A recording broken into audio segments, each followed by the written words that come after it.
तो hello friends, welcome to our channel Khopdi Khali. और आज की इस वीडियो में हम लोग देखने वाले हैं क्लास 10 का एक और क्वेश्चन जो कि है for any positive integer and prove that n Q minus n is divisible by 6। यानी कि दुनिया का कोई भी नंबर जो कि n क्यू माइनस n के फॉर्म में है वो हमेशा 6 से क्या होगा, डिविजिबल होगा। तो मान लेते हैं हमारा कोई भी नंबर क्या है,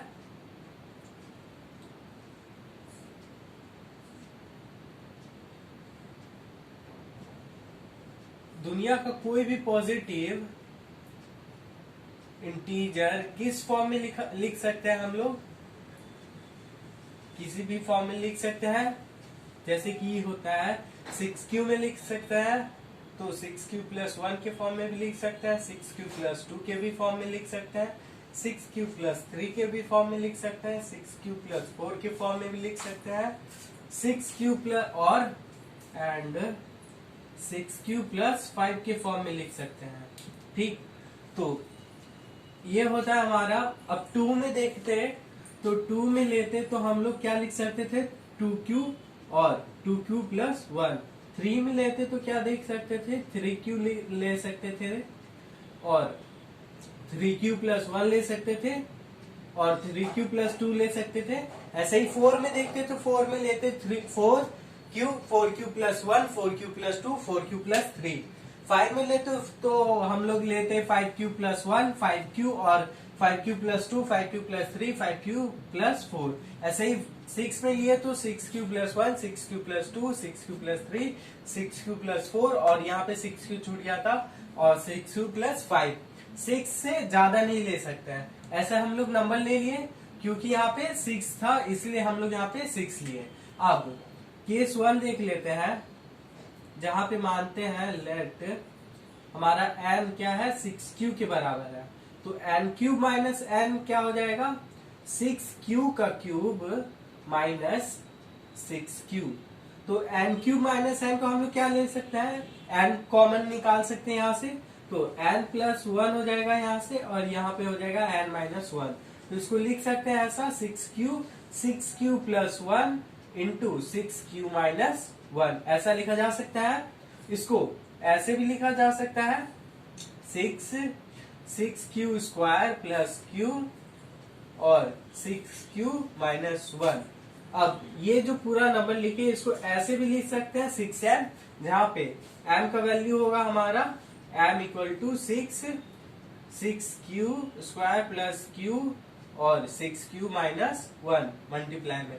तो ये हो गया हमारा m का वैल्यू, ये 6m के फॉर्म में आ गया। इसीलिए ये जो पूरा हमारा नंबर होगा जो n क्यू माइनस n के फॉर्म में है वो हमारा 6 से क्या होगा, डिविजिबल होगा। ये हो गया हमारा पहला केस। अब केस सेकेंड देख लेते हैं, जहां पे मानेंगे let n equal to 6q plus 1। तो n क्यूब माइनस n क्या हो जाएगा हमारा, जैसे पहले पिछले में किए थे वैसे ही करेंगे। तो n कॉमन निकाले तो n प्लस 1, n माइनस 1 ऐसे हुआ था। फिर यहाँ पे क्या हो जाएगा, ऐसे ही करेंगे तो इसका क्यूब माइनस 6q प्लस 1 ऐसा होगा। फिर यहाँ से वही ये वाला करेंगे, 6q प्लस 1 लिखेंगे, उसके बाद 6q प्लस 1 करेंगे तो 2 हो जाएगा, 6q प्लस 1 माइनस 1 करेंगे तो 6q बस बचेगा। तो यहाँ पे 6 दिख रहा है 6q, तो यहाँ पे 6 ले लेते हैं और q को इससे मल्टीप्लाई कर देते हैं। तो इसको हम लोग ऐसा लिख सकते हैं 6q स्क्वायर प्लस 2q। तो इसको हम लोग फिर ऐसे भी लिख सकते हैं और इस बार m का वैल्यू होगा हमारे पास क्या, m इक्वल टू हमारे पास होगा 6q plus 2 multiply by 6q square plus 2q। ये होगा इस बार q का वैल्यू। तो ये आ गया, ये फिर 6m के फॉर्म में आ गया, इसीलिए ये भी नंबर जो है ये हमारा 6 से क्या है, डिविजिबल है।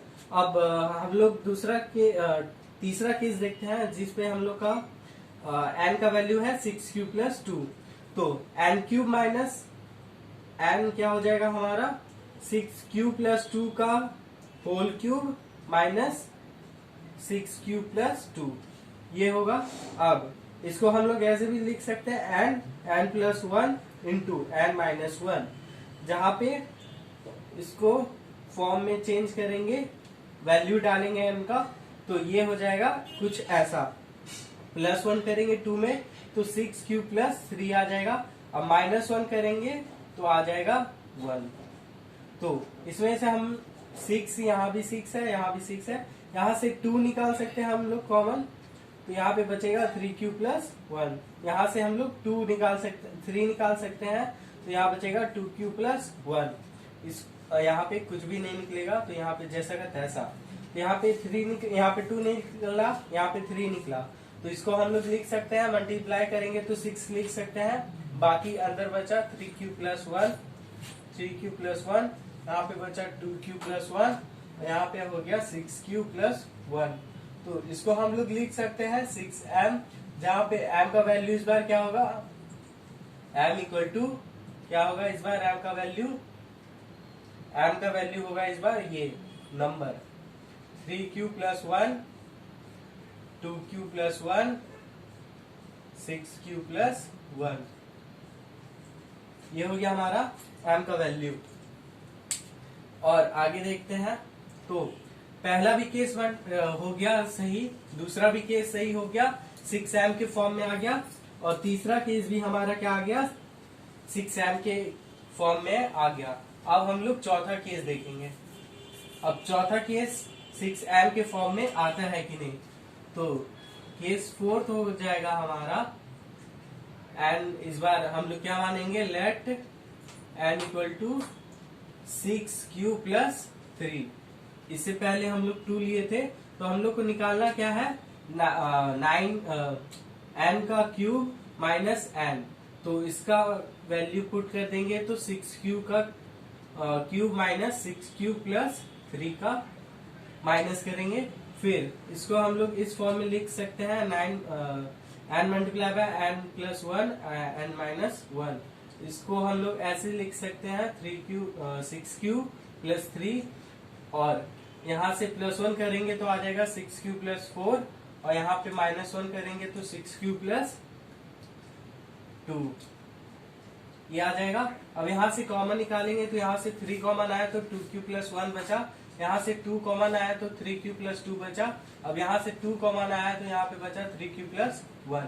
अब ये आ गया 12, और ये इसको लिख देंगे, बाकी बचा उसको m लिख देंगे, जहाँ पे m का वैल्यू हो जाएगा 2q + 1, 3q + 2, 3q + 1, और ये 12m आया, जो कि 12 6 के टेबल में आता है, इसीलिए ये 6 से क्या होगा, डिविजिबल होगा। अब केस 5th देखते हैं। केस 5th में मान लेते हैं, लेट n = 6q + 4।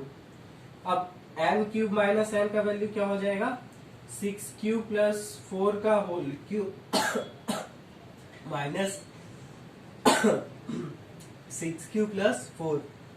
तो इसको हम लोग ऐसे भी लिख सकते हैं, n × n + 1 n - 1। तो n + 4 6q + 4, अब यहाँ पे 1 प्लस करना है 6q + 5, यहाँ पे 1 माइनस करना है 6q + 3। यहाँ से 2 कॉमन निकाल सकते हैं, तो यहाँ बचा 3q + 2। यहाँ से कुछ भी नहीं कॉमन निकलेगा, तो यहाँ पे जो है वही रहेगा। यहाँ से 3 कॉमन निकाल सकते हैं, तो यहाँ बचेगा 2q + 1। तो इसको 6m के फॉर्म में लिख सकते हैं, 2 × 3, बाकी का नंबर को जैसे का तैसा लिख सकते हैं, लिख देंगे। तो m का वैल्यू यहाँ पे क्या आ जाएगा, 3q + 2, 6q + 5 × 2q + 1 bracket close. तो ये फिर 6m के फॉर्म में आ गया, तो ये भी क्या होगा, डिविजिबल होगा। अब केस लास्ट देखते हैं, जहां पे n का वैल्यू होगा 6q + 5। तो n³ - n का वैल्यू क्या हो जाएगा, 6q + 5 का होल क्यूब माइनस 6q + 5, ये होगा। तो इसको हम लोग ऐसा लिख सकते हैं, जैसे पहला में लिख रहे थे, n × n, फिर ब्रैकेट में n + 1 n - 1। अब इसको क्या होगा, वैल्यू पुट करने पे 6q + 5, 6q + 6, 6q + 4, ये हो जाएगा। +1 -1 करने पे, तो यहाँ से 6 कॉमन निकलेगा, यहाँ से 2 कॉमन निकलेगा, तो 6 निकालेंगे, 2 निकालेंगे, तो 12 हो जाएगा मल्टीप्लाई करने पे, और बाकी जो बचा उसको m लिख देंगे। तो m का वैल्यू इस बार क्या हो जाएगा, यहाँ से तो कुछ कॉमन निकला नहीं था, 6q प्लस 5 ही रहेगा, और यहाँ से कॉमन निकला था 6 निकला था, तो यहाँ पे अंदर क्या बचेगा q प्लस 1। अब यहाँ पे इसके बाद में यहाँ पे क्या निकाले थे, 2 कॉमन निकाले थे, तो अंदर बचेगा 3q प्लस 2। तो ये भी क्या हो गया 12m के फॉर्म में आ गया। तो 12m क्या है, 6 से डिविजिबल है, तो 6 से डिविजिबल है 12, तो इसीलिए ये पूरा जो नंबर आएगा 12m का वैल्यू वो भी क्या होगा 6 से डिविजिबल होगा। तो देयरफॉर हमारा जो पूरा भी अभी केस 1 से 6 से देखे तो ये पूरा क्या हो गया डिविजिबल हुआ। देयरफॉर हम लोग ये कह सकते हैं कि n³ - n is divisible by 6। 4। Thank you.